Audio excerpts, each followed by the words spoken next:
Auto যদি উঠু দিতেই চায় তাহলে আমাদের মালয়েশিয়া সিঙ্গাপুর পাঠাই দিক। গরিবের পেটে খালি লাত্তি মারাই হোক, উড়াই দেবে। আমার কোনো কাজ আছে, কাজ দিব। এই যে বসে মানুষের মতন খরচ করে খাবে আর করবে কি?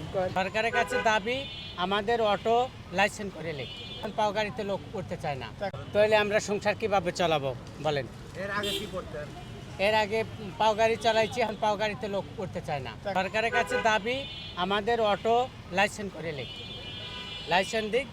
আমরা সরকারে ট্যাক্স দেব, তবু অটো চলতে দিক। আমাদের সমাধান হইব, যারা অ্যাক্সিডেন্ট করে তাদের সাজা দিক, জরিমানা করুক তাদের। আমাদের মহল্লার মধ্যে দিয়ে চালাবো, আমরা মেন রাস্তায় উঠবো না। মেন রাস্তায় উঠলে যিনি ধরে যিনি জরিমানা করে, আমাদের মহল্লার মধ্যে দিয়ে তো চালাতে দেওয়া লাগবে। আমরা ভিআইপি রোডে যাইব না। অটো যদি উঠু দিতেই চায় তাহলে আমাদের মালয়েশিয়া সিঙ্গাপুর পাঠাই দিক।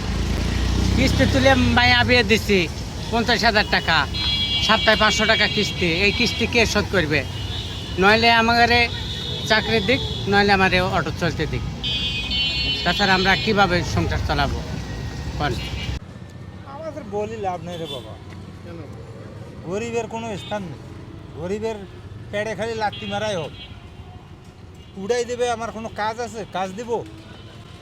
কাজ দেওয়ার মতো তার দক্ষতা নেই, উড়াই দিতে পারবো। কথা বুঝেন? আসলে আগে তো অটো ছিল না, তখন তো চলে খাইছি নাকি। এখন অটো যদি চলে যায়, আগে না বাংলায় বাংলায় ভালো, পিন্ডা ভালো। সরকার যদি এই ব্যাটারি চালিত অটো রিক্সাখানে উঠে দেয়, ঢাকা শহরের আশেপাশে বিভিন্ন জায়গা অনেক জাম নিরাপদ মুক্ত থাকবে। কারণ দেখেন, ঢাকা শহরে আমরা যখন রাস্তাঘাটে চলি, আমিও রিক্সার পর বসে আছি বলে যে এই দাবি করব এটা চলতে দেওয়া হোক, তা আমি বলবো না। কারণ এই ব্যাটারি চালিত অটো রিক্সা আমরা প্রতি মুহূর্তে দেখি চলার পথে দুর্ঘটনা হচ্ছেই।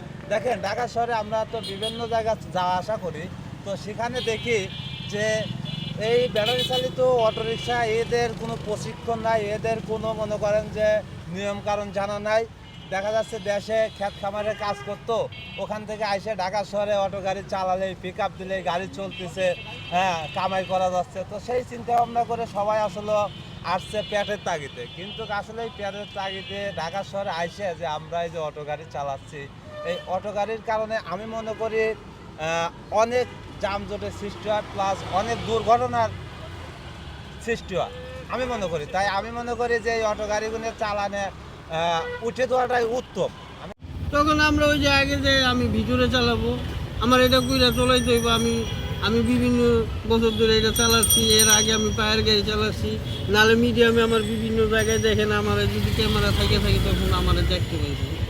কারণ আমি বহুত জায়গায় রয়েছি, ঢাকা শহরে আমি ওই রিক্সা চালাই বাঁচছি, আজ পর্যন্ত রিক্সা চালাই আমি বাঁচছি। এখন মনে করেন আমরা গাড়ি বানাচ্ছি, আমরা ভিতরে চালাবো, ছোটো ছোটো রাস্তায় চলবো, আমরা সেই জন্য গাড়ি বানাইছি। আমরা তো মনে করেন উপরে উঠানোর জন্য চালাচ্ছি, এখন থেকে বিভিন্ন গাড়ি উপরে উঠতে আছে। আমি বহুত দীর্ঘদিন ধরে এই গাড়ি চালাচ্ছি, কিন্তু আমরা ভিতরে চালাইছি। আগে যখন ওই যে শেখ হাসিনা সরকার ছিল, তখন আমরা ভিতরে চালাইছি, উনি ঘর পাকলা করতো, আমরা ভিতরে চালাইতাম। আবার রাত্রে দেখা গেছে সময়তে আমরা উপরে উঠতাম।